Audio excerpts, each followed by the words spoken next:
Assalamualaikum warahmatullahi wabarakatuh. Selamat pagi anak-anak. Hari ini kita akan belajar masih tema 3 ya, tema 1. Kita masuki pembelajaran 3 dan 4. Nanti kita akan bahas pembelajaran 3 dan 4. Oke, sebelum kita mengawali pelajaran pada pagi hari ini, mari kita berdoa dulu. Berdoa mulai. Berdoa selesai. Baik ya anak-anak, Bapak akan jelaskan. Kita masuk pembelajaran 3. Mengidentifikasi gambar dekorasi pada karya seni daerah. Gambar dekoratif berfungsi sebagai hiasan pada sebuah media agar terlihat lebih indah dan menarik. Nah, jadi ada beberapa gambar dekoratif bisa diletakkan pada media. Nah, medianya itu apa saja? Medianya itu bermacam-macam. Bisa jadi taplak, bisa jadi piring, bisa jadi mangkok, dan lain-lainnya. Nah, di sini ada contohnya anak-anak, yaitu gambar dekoratif banyak ditemukan pada karya seni daerah seperti kain tradisional, guci, atau perabotan rumah tangga. Nah, jadi gambar dekoratif itu banyak ditemukan di sini, yaitu di perabot rumah tangga. Misalnya di rumah kalian itu ada gambar, misalnya punya tirai. Nah, tirainya ternyata ada gambar hewan angsanya. Jadi itu termasuk gambar dekoratif anak-anak. Lanjut lagi ya, biasanya juga ada mangkok itu. Mangkok bakso kan kadang itu ada gambarnya burung ayam jago. Nah, jadi itu juga termasuk gambar dekoratif. Lanjut slide selanjutnya ya. Nah, di sini gambar dekoratif tanaman pada mangkuk hias. Di sini bisa dilihat bahwa ini ada mangkuk dan gambarnya mangkuk dalamnya ada apa? Yaitu ada gambar bunga ya, bunga ini ada gambar bunga, ada motifnya juga. Motifnya apa yaitu ada lingkaran-lingkaran yang titik-titik, ini namanya juga motif. Lanjut lagi ya. Nah, di sini apa objek gambar dekoratif tersebut? Nah, yaitu adalah sebuah ikan ya, ikan buntal ini namanya. Ada durinya juga, ini gambar objeknya ini ya. Juga motifnya juga ada lingkaran, ada bola ketupat, ini hampir menyerupai bola ketupat ya ini. Oke, lanjut lagi. Menjelaskan perkembangbiakan hewan menggunakan kosakata yang tepat. Nah, seperti kemarin ya, masih ingat kan kosakata? Semakin banyak kosakata yang dikuasai, kamu akan semakin mudah menjelaskan atau menyampaikan kembali informasi yang kamu peroleh dari teks. Carilah makna kosakata yang baru kamu temui di kamus dan berlatihlah membuat kalimat menggunakan kosakata tersebut. Nah, kalau anak-anak ingin memperbanyak kosakata ya perbanyak baca ya. Terus kalau ingin tahu maknanya bisa dilihat di Kamus Bahasa Indonesia. Nah, Kamus Bahasa Indonesia itu apakah harus menyerupai buku atau beli? Tidak, tapi bisa di-download di Play Store ya anak-anak ya. KBBI gitu aja udah keluar. Warnanya biru KBBI gitu. Nah, lanjut lagi ya. Soal cerita tentang perkalian bilangan. Nah, ini langkah-langkahnya anak-anak. Langkah-langkah untuk menyelesaikan soal cerita. 1. Membaca soal dengan cermat hingga kamu dapat memahaminya dengan baik. 2. Setelah memahami soal, tulislah kalimat matematika yang sesuai. Nah, jadi kalau ingin mengerti arti dari memahami dari soal cerita itu gimana caranya? Ya dengan cara membaca dan memahaminya dengan baik gitu ya. Lanjut lagi. Nah, di sini ayo selesaikan soal berikut dengan waktu secepat mungkin menggunakan cara bersusun panjang dan pendek. Oke. Komang tidur rata-rata 8 jam per hari. Nah, jadi Komang itu tidur itu satu hari itu 8 jam ya. Satu hari itu 8 jam per hari. Berapa jam Komang tidur dalam 2 minggu? Nah, berarti gimana anak-anak caranya? 2 minggu. Berarti dihitung dulu. Ini dijabarkan dulu 2 minggunya. 2 minggu itu berapa hari? Yaitu ada 14 hari. Nah, jadi gimana caranya? Hasilnya gimana ya? Hasilnya yaitu dengan cara 14 dikali 8. Oke, kita langsung bahas bersama aja. Nah, di sini ya. Bentar. Tadi kan si Komangnya tidur jam 1 hari itu 8 jam ya. 1 hari adalah 8 jam. Jadi caranya gimana ya? Di sini. Di sini kan ditulis dulu penjabarannya dari 2 minggu yaitu 14 hari. Ini caranya pakai bersusun panjang dan pendek ya, kita bahas bersama-sama aja. Yaitu dikali berapa tadi? 8 jam ya, berarti kan 8 bawahnya. 8 dikali. Nah, ini yang samping ini pakai cara, yang kanan pakai cara panjang ya, ini pakai cara panjang. Nah, caranya panjang gunggung susun itu gimana Pak? Yaitu dengan cara dijabarkan dulu yang perkaliannya yang atas. Ini kan yang atas adalah 14. Berarti gimana? Yaitu dijabarkan menjadi yang belakang sendiri ini dulu.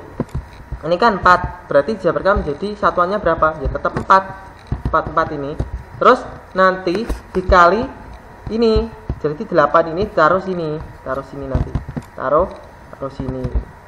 Jadi dikali 8 gini. Nah, setelah itu gimana?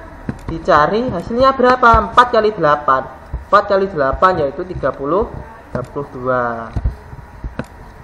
Nah, oke. Terus ini kan sudah hasilnya sudah diketahui. Nah, ini belum lagi. Ini kan tadi sudah ya yang 4 ini. Terus kita jabarkan yang 1. 1 ini yang depan. Berarti belakangnya ada satu angka, berarti dia termasuk puluhan. Taruh sini ya. Berarti 10 dijabarkan menjadi 10 dikali 8. Tetap dikali 8 ya, karena ya emang dikali 8 ini ya. Sama dengan berapa? Yaitu 8 kali 10 sama dengan 80. Oke, udah paham ya. Setelah itu gimana Pak caranya? Yaitu sekarang ditambah, baru ditambah. Ini namanya perkalian panjang ya ini. Nah, 2-nya turun. Terus 3 tambah 8 berapa? Yaitu 11. Berarti hasilnya 112. Dia termasuk ratusan ya. Oke. Sekarang kita pakai cara yang pendek. Cara yang pendek gimana caranya? Ya mudah ya. Langsung ke angkanya ini aja, yaitu 4 dikali 8. 4 kali 8 hasilnya berapa? Yaitu 32. Berarti 2 ditulis di sini, 3-nya taruh di atas. Sekarang 1 kali 8 berapa? Yaitu hasilnya 8 ditambah 3 berapa? Ini 8 ditambah 3 sama dengan 11. Nah, jadi ini ya caranya. Ada yang cara yang pakai pendek, ada yang pakai cara panjang. Nah, tergantung nanti anak-anak, tergantung nanti kalau misalkan ketemu soalnya yang soal-soal seperti ini atau gunggung, tergantung mana yang lebih mudah kiranya bagi kalian. Bisa pakai cara panjang, bisa pakai cara yang pendek. Yang penting hasilnya itu tepat ya anak-anak, tepat ya. Oke, bentar ya. Nah, jadi caranya paham ya antara yang panjang dan yang pendek. Nah, jadi semuanya sudah bisa, Bapak harap sudah bisa ya. Oke, lanjut lagi kita ke pembahasan materi ya.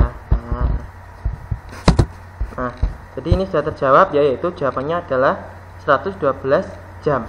Itu 112 jam ini ya, 112 jam. Jadi dalam 2 minggu itu si Komang itu tidur berapa jam? Yaitu 112 jam. Lanjut lagi. Kita masuk pembelajaran 4, menceritakan dari hidup hewan menggunakan kosakata yang tepat. Langkah-langkah menceritakan dari hidup hewan sesuai pengamatan gambar. 1. Amati dari hidup hewan dengan seksama. 2. Pahami setiap tahapan yang dilalui. 3. Ceritakan tahapan-tahapan tersebut secara runtut atau urut ya. 4. Gunakan kosakata yang sesuai. Lagi. Nah, di sini kita menemukan amati dari hidup hewan. Ini metamorfosis dari kata ya, metamorfosis sempurna dari kata. Nah, jadi urutannya gimana anak-anak? Yaitu yang pertama ini ada telur, ada kecebong atau gerudu ya. Ada telur, ada kecebong tanpa kaki. Setelah itu kecebong ada kakinya. Setelah itu kecebong ada tangan dan kakinya ada, atau kecebong 4 kaki dan ada ekornya. Ini masih ada ekornya. Setelah itu menjadi apa? Yaitu baru menjadi kata. Ya. Ini sebenarnya ada satu lagi nih, kata dewasa. Ini kata muda Mas ya. Nah, oke, bentar. Nah, oke. Jadi bentar Bapak jelaskan lagi ya. Ini telur. Pertama-tama menjadi telur, setelah itu menjadi kecebong. Setelah itu menjadi kecebong, ada kakinya, ada 2 kaki, yang sebelahnya ada sana. Nah, setelah itu menjadi kata muda. Maaf tadi salah ya. Ini menjadi kata muda dan menjadi kata dewasa. Masih kata muda itu masih ada ekornya, tapi dia udah memiliki empat kaki. Itu ya, paham ya? Jadi urutannya itu.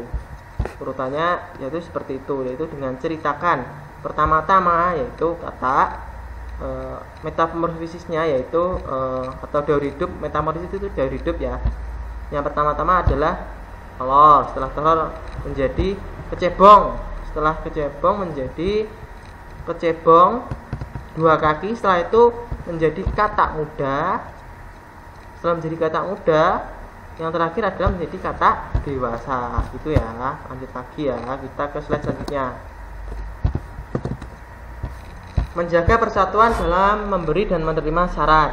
Cara-cara yang dapat dilakukan agar terwujud kerukunan, yaitu mengajari teman yang kesulitan dalam memahami pelajaran, bekerja sama mengumpulkan sumbangan untuk korban bencana alam, memberikan saran kepada teman dan juga mau menerima saran dari teman. Jadi misal kalau ada teman kalian yang kesulitan dalam pelajaran, itu bisa dibantu ya, jangan malah diejek, malah dibantu ya, dibantu terus supaya apa? Supaya bisa. Terus nanti kita dapat apa ya? Dapat amal ya, dapat teman yang banyak juga. Terus ini bekerja sama mengumpulkan sumbangan untuk korban bencana alam. Jadi kalau misalnya ada tetangga kita atau terjadi bencana alam di suatu daerah, kita itu bisa mengadakan pengumpulan sumbangan ya. Jadi bisa keliling atau bisa iuran dalam satu kelas. Terus lanjut tadi ya, ini memberi saran kepada teman dan juga mau menerima saran dari teman. Nah, misal ada teman kalian yang ingin beli mainan, nah terus kalian sarankan jangan beli itu nggak ada gunanya, mending dibelikan yang lain aja yang lebih berguna. Nah, itu namanya saran. Tapi misal kalau teman kalian itu nggak mau, aku inginnya itu, ya nggak apa-apa, kalian nggak usah memaksa. Saran itu nggak boleh memaksa. Saran itu kita hanya memberikan suatu informasi yang menurut kita itu baik kepada teman. Jika teman kalian itu tetap bersifat tetap memilih itu, ya nggak apa-apa, kita itu nggak boleh memaksa. Dan juga mau menerima saran dari teman. Lanjut ya. Oke ya, lanjut lagi ya, kita selanjutnya. Cara-cara yang baik untuk dilakukan saat memberi atau menerima saran. Di sini memberikan saran dengan santun. Nah, jadi jika kalian itu memberi saran kepada teman, jangan sampai membentak-bentak ya. Jadi ya seperti tadi ya, jangan sampai memaksa dan sampai keluar kata-kata yang kasar. Nah, jadi tidak boleh. Beri saran itu harus dengan santun, dengan baik, bahasa yang baik dan benar. Jangan sampai memaksa. Lanjut lagi, tidak memotong pembicaraan saat teman memberikan saran atau pendapat. Nah, jadi jika teman kalian itu sedang memberikan saran, didengarkan dulu aja sampai selesai, baru kita balas berbicara. Jangan sampai teman kalian itu memberikan saran gini, terus kalian di tengah-tengah pembicaraan kalian, alah aku enggak mau. Nah, itu enggak boleh. Kita dengarkan dulu sampai teman kita itu selesai bicara, baru kita boleh balas bicaranya itu. Terus jangan lupa untuk berterima kasih dan mau menerima masukan dari orang lain ini. Jadi itu ya, cara-cara yang baik untuk dilakukan saat memberi atau menerima saran. Nah, oke. Jadi pelajaran hari ini kita akhiri dulu ya. Semoga bermanfaat. Tetap semangat, jangan belajar. Oke, terima kasih. Wassalamualaikum warahmatullahi wabarakatuh.